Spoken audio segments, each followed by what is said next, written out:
Mesdames et messieurs, bonjour et bienvenue à cette grande émission qui vous aime bien, Instant du Savoir.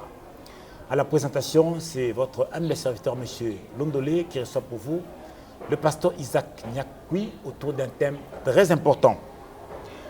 L'Église face au pouvoir politique.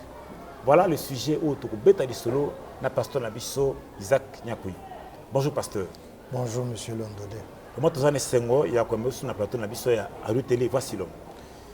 Bisope sengweza makasi parce que koyamba kozwa opportunité oyo eza une faveur tokoyika kopesa merci parce que c'est très important de parler sur la réalité oyo ezotalisa thème oyo opesi biso. L'Église face au pouvoir politique impressionne yo par rapport à thème o.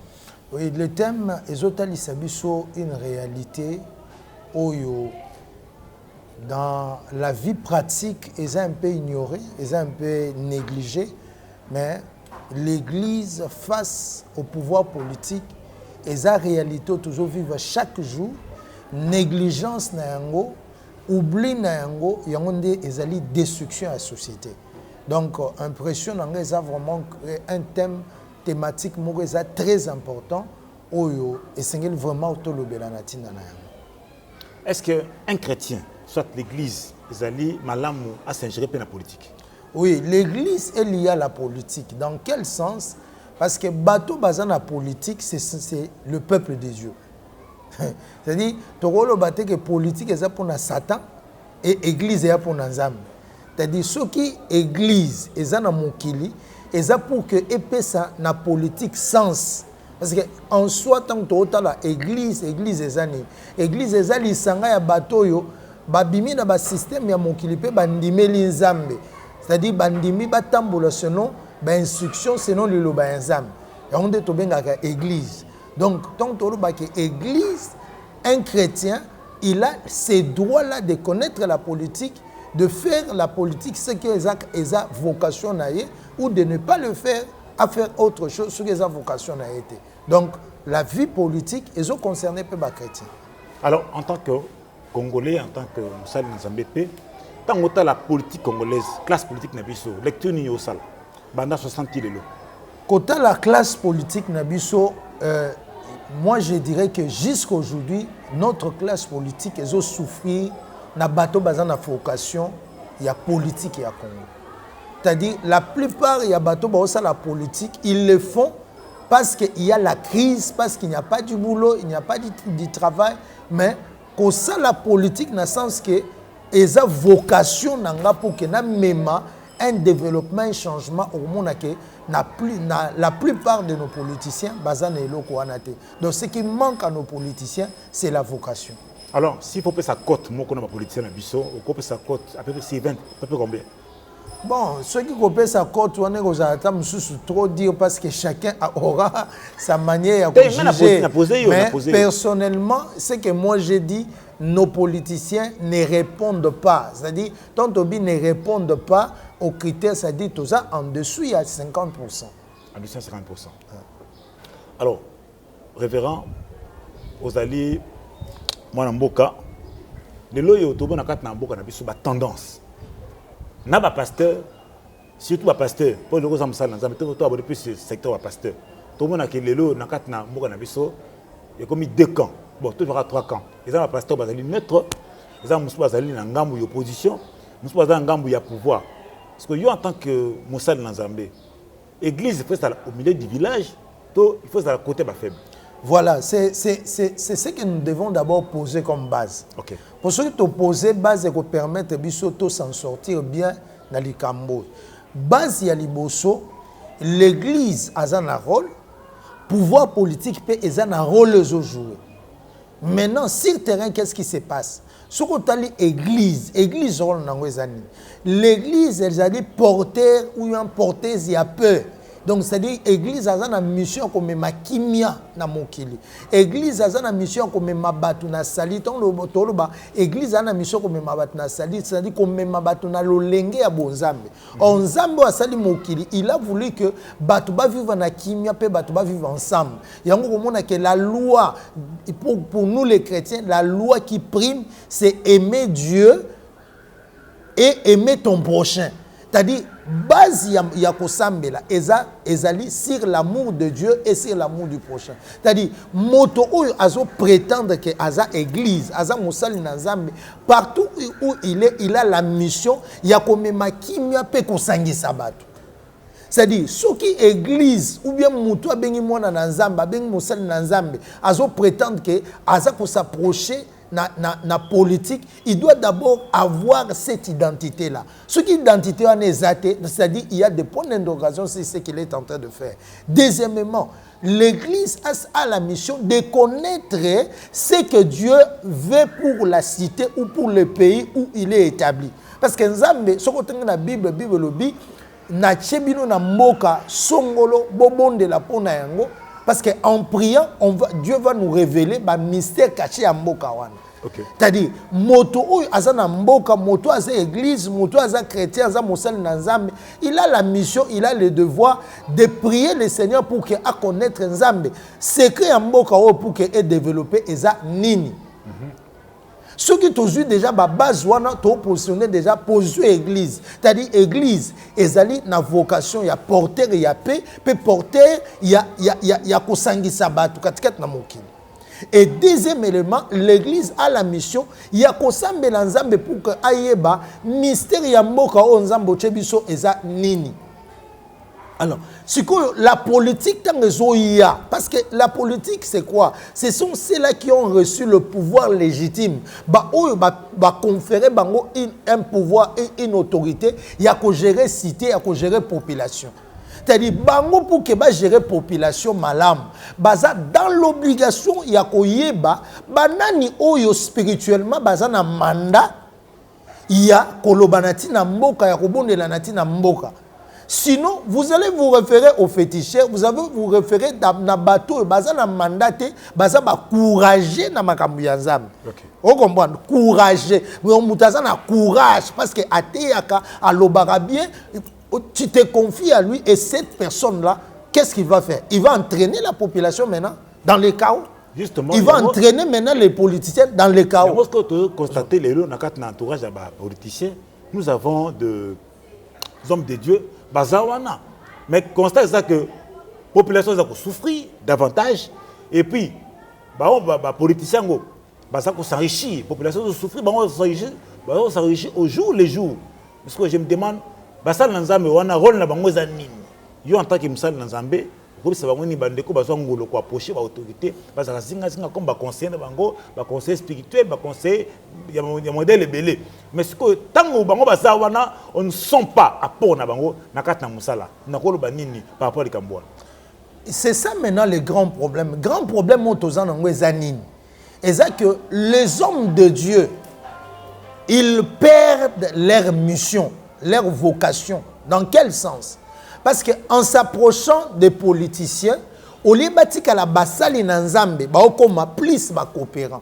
À moins que ba tomber na logique oyo, to pesa bango conseil, mais ba yo karaté. OK. Vous comprenez? Parce qu'il y a des options.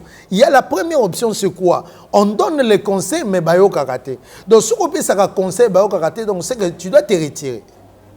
Ça, c'est la première option. Deuxième option, est-ce que osons qu'on se comporter étant que serviteur de Dieu ou pas?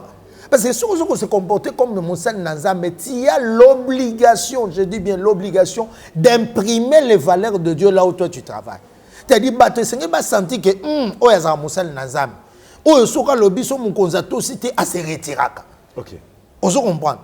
Et c'est dans ce sens-là, il y a une forme de pression. Quand tu fais la pression, tu vas amener mon konzi à comprendre que, c'est que, comme il est catégorie comme ça, c'est que, makambo nga na sala eza mabe, donc faut na zonga na nzela. Maintenant, qu'est-ce qui se passe? La réalité, c'est que les politiciens commencent à perdre la confiance à l'église, la confiance aux hommes de Dieu, parce que aébike suka nganga tango akomanga na suka bi papa zoka s'enveloppe. On a que ça là quand on a que non bonde dans nzamba oya osunga pe échanger version. Vous comprenez? Donc c'est aébike suki ata lobby donc on pesa imbongo ako changer. Ako changer version donc ako biba même libanda liloba nzamba. Revenons dans la parole de Dieu. Tous les solos, il y a 1 roi 22. Oh, ils ont parlé aussi entre roi Akab et roi Josaphat. Josaphat. C'est-à-dire, Josaphat était consulté par le roi Akab. Roi Akab a été consulté pour Nani. Yaka, parce que et c'est que matana ramon faut que tu récupères le terrain et il faut qu'on récupère. Akab a dit oui, il faut tout tenir. Mais Josaphat a interpellé, a dit papa, il faut te consulter dans nos âmes. Tout consulter ça. Donc, la responsabilité dans le bâti de ma politique, c'est de savoir qui ont le mandat. Mais regarde ce qui se passe entre des hommes politiques. Roi Akab a dit, oui, dans ça, ma prophète, a bengi ma prophète, atali, je vous appelle ma vandi, atali, ma prophète, nous sommes le baga malam. Le baga malam, ah, c'est très dangereux. Est-ce que bateau va corrompu? Il faut tout y aller. Toyeba, si réellement ça corrompu tout à tout le monde, à tous les Akab. Est-ce que quand on va prophète pour un rango, a dit ça, on a dans l'idée d'un tel phénomène, il y a quand il y a un baga makabe chokaranga. C'est-à-dire, Akab avait une mauvaise vie. Vie à Zalaï Nangue, c'est qu'il vit à Mabé, et le prophète qu'il rejetait était le prophète de la vérité. Mais Josaphat a conseillé à l'obéir. Tindika mutuana ayapa na biso aya koluba pour tokene bitumba. La guerre, tozomona physiquement, mais spirituellement c'est l'affaire de Dieu. Parce que vous allez combattre, mais celui qui donne la victoire, c'est Dieu. Alors, pour avoir la victoire, il faut comprendre qu'est-ce que Dieu veut pour ces années. Et c'est la même chose dans Mboka Nabiso. C'est-à-dire, les gens se précipitent à avoir la victoire, mais ils ne veulent pas comprendre le langage de Dieu, la volonté de Dieu. C'est que Dieu veut de ces moments ici pour que, à même changement, à même transformation à ma camp. Et c'est ce qui maintenant se passe. Au moment où, lorsque Michel Babengi est aillé, le prophète Moussou Babitala, kuna mon conseiller déjà que ma camisa kitoko. Mais il y a une réponse. Je dirais c'est que le Seigneur me dira. Okay. Donc quelqu'un qui n'a pas besoin de l'argent, qui n'a pas besoin de satisfaire les gens, mais lui, il a besoin. Il y a quoi imprimer où ils ont une volonté. Il y a un zambe. Donc c'est-à-dire un homme de Dieu se rapprocher autorité, il faut ça la tout. Attali ça au ndamba lobby. Les sentiments na yéki tout ça c'est ça mon comité. C'est ça, il faut attali ça où ils ont volonté ya zambe. Attali ça ils ont pensé na yéki. Je vais prendre l'exemple, il y a Mboka Nabiso. Je vais exemple à Mboka Nabiso. RDC. RDC. Tous exemples à RDC. Mboka Oyo za Mboka Oyo ebotami na ba promesse ya Nzambe. Tous eu indépendance sous l'influence de Dieu. Tomoni Trump et Simon Kimbangu. Nzambe a télémisé, Dieu a parlé à travers cet homme. Mais lorsque les politiciens ont eu pouvoir, qu'est-ce qu'ils font? Ils ont rejeté Dieu. Ils ont aujourd'hui, le Congo est victime de tout ce qui était passé comme pacte. Et au moment où Nzambe oli atika biso parce que Dieu a une affaire avec le Congo. Le lot s'est confirmé. Parce que Dieu a une affaire avec le Congo. Nzambe, en 1978, Dieu est venu parler. Nzambe a parlé à 4 personnes. 4 messagers. Okay. Il a parlé à travers ces hommes. A lobby na bango sir ba secret ba mystère caché ya mboka oyo. A lobby chita Mobutu atali si bango makamu nyonso ya mboka oyo be événement nyonso koleka. Dieu a parlé à travers ces hommes. Et ces gens-là sont vivants. Tout le monde a besoin d'organiser ba prière na stade. Ensuite Nzamba loba na ba 4 messagers. Oui. Bato bazotanga ba 4 messagers. Bazolo banatina na bango, ils ne le consultent même pas. Mais Bango va recevoir un mandat. Non, c'est parce qu'ils ne sont pas consultés. Okay. C'est parce que les Bazou organisé prière. C'était comme on a Bango, mais Bango pendant que Baza on a 5 places, Baza en Kinshasa. Mais on ne sait pas les approcher. Mais le problème, c'est quoi? Le problème, c'est quoi? C'est-à-dire les responsabilités sont partagées. C'est comme Akab, non? Okay. Akab était influencé par les prophètes qui parlaient en bien pour lui. Okay. Tu comprends? Maintenant, les autres, Miché, il était caché pour dire que il y a Bangaranzam. Il y a une vie à Masumu. Il y a un qui a d'abord Azongi Sabiso Nanzela, Ati Abiso Lobanzam, Moutazutala. Ah! Il y a un Makambo, donc ils passent. C'est ça les critères des 4 messagers. Ce sont des gens qui ont Alobina Bango et ils sont là vivants pour donner des solutions à la situation à Congo. Mais au Congo, ce sont des gens qui sont oubliés. Et Bango, ils ont besoin de ils gardent leur identité, mais ils sont là.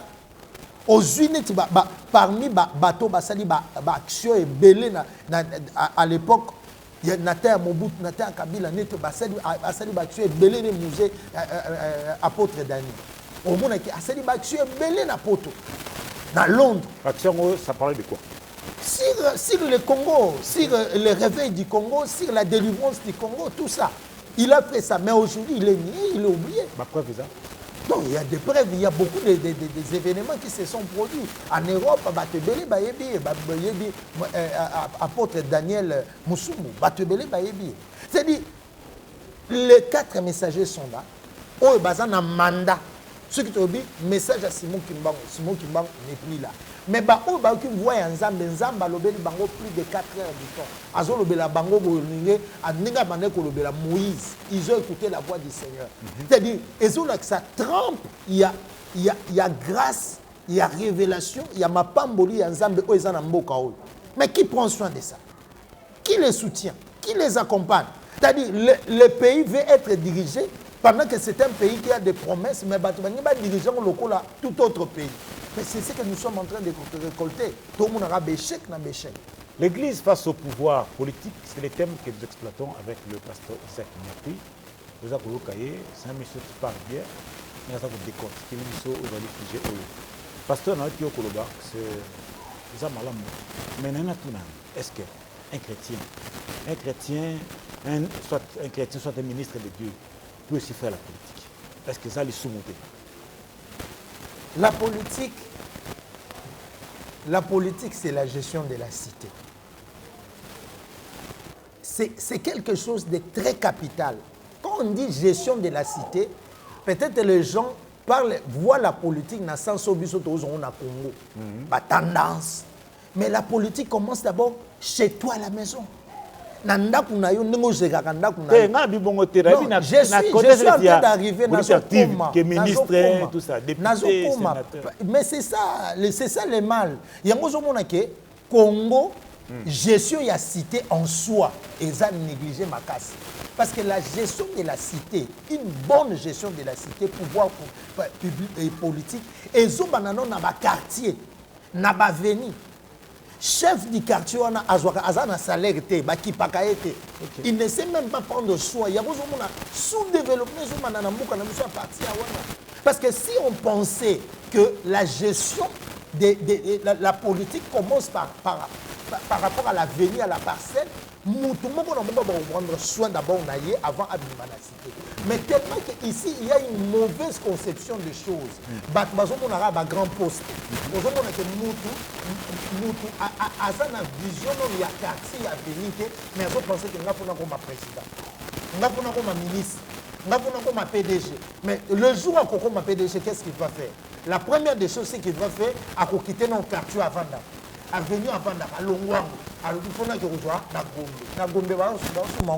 des millions. C'est ça le sous-développement du Congo. C'est-à-dire on a une grande confusion que nous sommes en train de faire sur la réalité politique. On va tout basolo na landi ba nazola na basel na Nzambe belé mutu muso azol ba oh non Congo pour que ba Congo pour échanger Nzambe. Mais est-ce que vous connaissez l'histoire? Il y a révolution.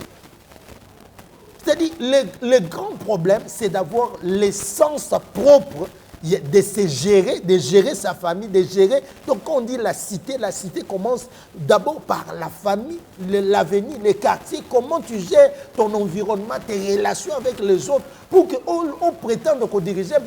Nous sommes incapables, même Moutou à cette garde du corps, nous sommes incapables de prendre soin d'elle. Il y a qu'on fout à ta $100.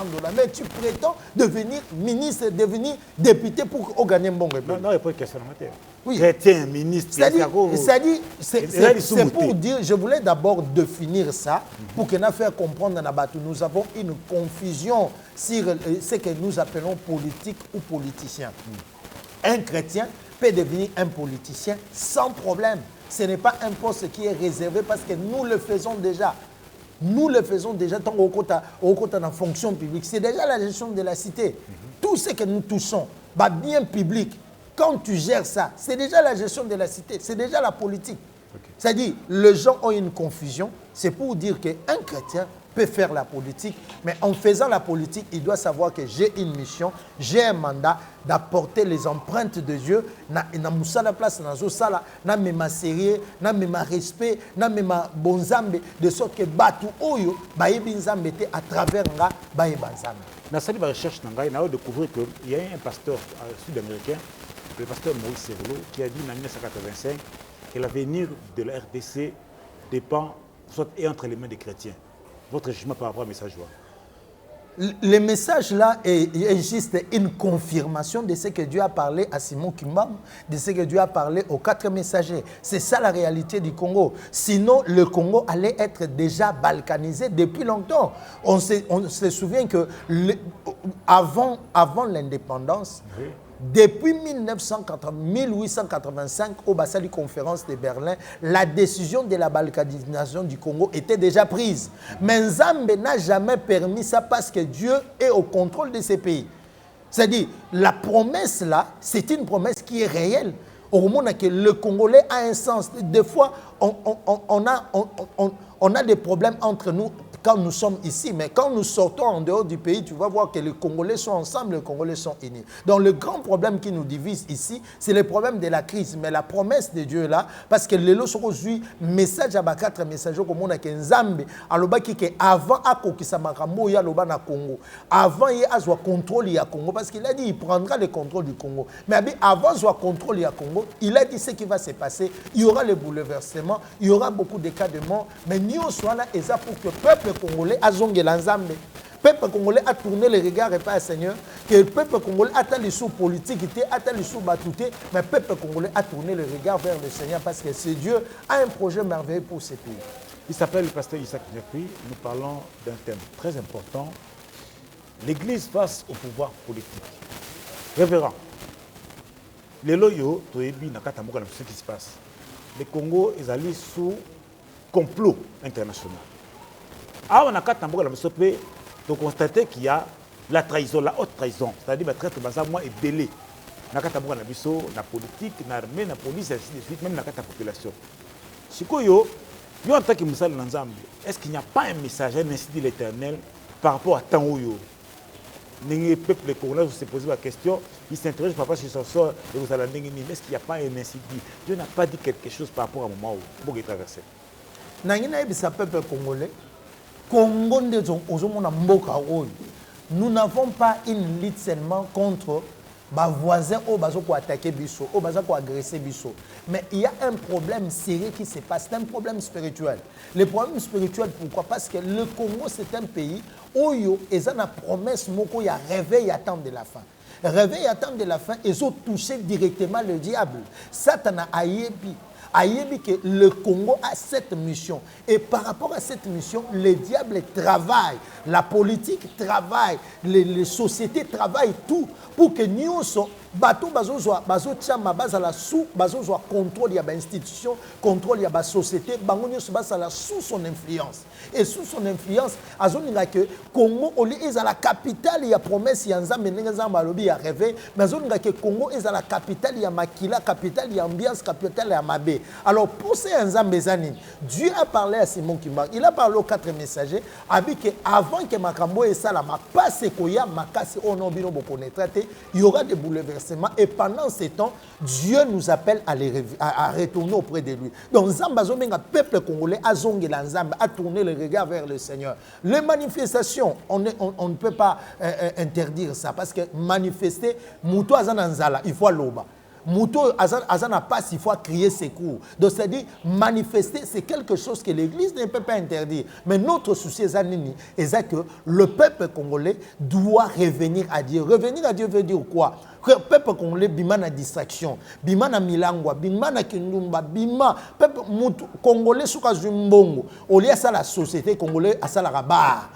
Ozomon atozo sala baba Congo comme on dirait mboka moko donc soko koti na uti libanda soko kota na Congo komona ke makele les bandits parce que makele la babare ya ba terrasse tout ça on doit sortir de cette vie là parce que vu on a yonde boti ba kuluna et boti vie à mabe mais ceux qui congolais à revêtir sens ya bonzambe a komona ke sens ya justice quand j'ai 10 000 $, je vais préférer créer une entreprise pour engager 2, 3, 4 Congolais pour que nous avançons mais nous notre argent c'est de créer les moyens ya distraction il y a milangwa, il y a ma boîte, il y a ma bar, ma terrasse et tous ces hommes même à Congolais na vie à distraction, na vie ambiance et on s'éloigne de plus en plus de Dieu. Donc c'est-à-dire ce que nous sommes en train de vivre, on Nzambe le doit permettre à l'acceptation que nous sommes abandonnés de tous, pas seulement de tous d'une manière physique mais d'une manière spirituelle aussi. Le diable est debout derrière tous ces mouvements que nous sommes en train de voir. Parce que comment tu peux imaginer? On peut imaginer comment que moto oyo aza na bomutu normal aye azui amoni mama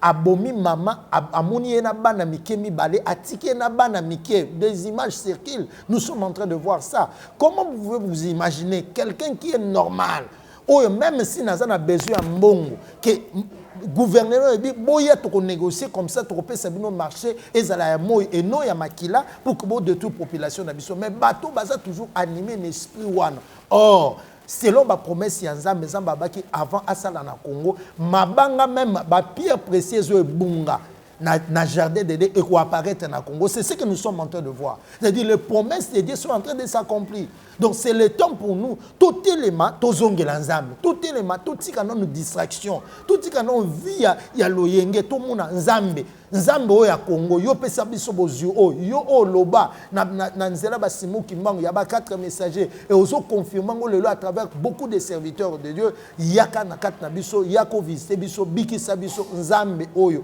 akosala parce que le complot du Congo ezaka ka ko relever na communauté internationale des maisons relever na monde satanique aussi. Nous avons reçu le pasteur Isaac Niakoui autour d'un thème très important, l'église face au pouvoir politique. Pasteur Tokobo Nasuka, balingi un mot na bandeko baza na est na bato ba okamba pe mboka et puis la population congolaise a commis na moi désespoir makasi kokolo bana bango nini et puis na skopesi no contact na nanyena sa population congolaise population en particulier ba habitants ya est oyib sabino que beau père d'espoir te Nzambe na biso azana biso longo seulement vous devez savoir que Kotambola Nzambe, c'est d'abord avoir un sens de la justice pour le cas vraiment qu'on dit la Yesu pour qu'il y ait la solution à l'uso et Nzambe abonde la biso parce que Dieu est avec nous quel que soit ba mouvement ça la Nzambe a repé sa biso longa parce que olinga te Congo ndenge yo nanga toza lipamboli pour toute l'humanité voilà pourquoi on n'a pas l'envie il y a que détruire les autres mais de faire intervenir la grâce de Dieu de mettre la justice au milieu de nous pour que méchanceté et longwa Nzambe a sa place pour étouffer la zone nyonso oyo ya mabezo sala maison pour créer ba tuerie na kat na biso. Tous allons avoir confiance en Nzambe, le Dieu de notre pays est vivant. Faisons confiance à ce Dieu et Nzambe oyo ba promesse na lelo oyo kokisama. Sachez que pour bientôt tout le monde a kimia na mboka o kokota Nzamba ko solutionner mais elike na biso et longwa et pas Nzambe te. Voilà ce que nous pouvons dire. Donc n'ayez pas en vous le sens de la destruction même si on manifeste que nous sommes la bénédiction pour l'humanité. Donc Nzambe oyo a chebiso na kati ya mboka oyo azana makambo mini na kosala kati na biso. Ne nous détruisons pas les autres mais ayons un sens de la justice de la paix pour que Nzambe a intervenu na kati na biso. Donc voilà oyo tokoko yebisa na biso kondimela Nzambe c'est ce qui est plus important. Contact mon contact c'est 081 508 19 29. Mandeli 081 508 19 29. Voilà, c'était l'émission Instant du Savoir nous avons reçu le pasteur Isaac Niakoui autour du thème Oyo, l'église face au pouvoir politique. Vraiment, le Makambo est très important au Sengeli. Na tango to traversé guerre na este na kati pe insécurité bien que trahison na kati na sope zali na bande comme sous pour comprendre ça s'il y a patriotisme était mais ngana yo to simba na ni pasteur dobi ezamboka na biso ezagitage na biso nzamba ko tika biso te mampinga bisika bozali bobunda pour intérêt mboka yo ozali très sala to ozonga na position malamu parce que so trahi mboka o nzamba ko tika te ozo frappe ya nzambe pamba ba congolais to simbana tout le monde pour mboka na biso parce que nzambe apona mboka on pasteur a été conseiller biso d'ailleurs des caméras et de na biso les wasaki misala kitoko tout le monde à la prochaine au revoir.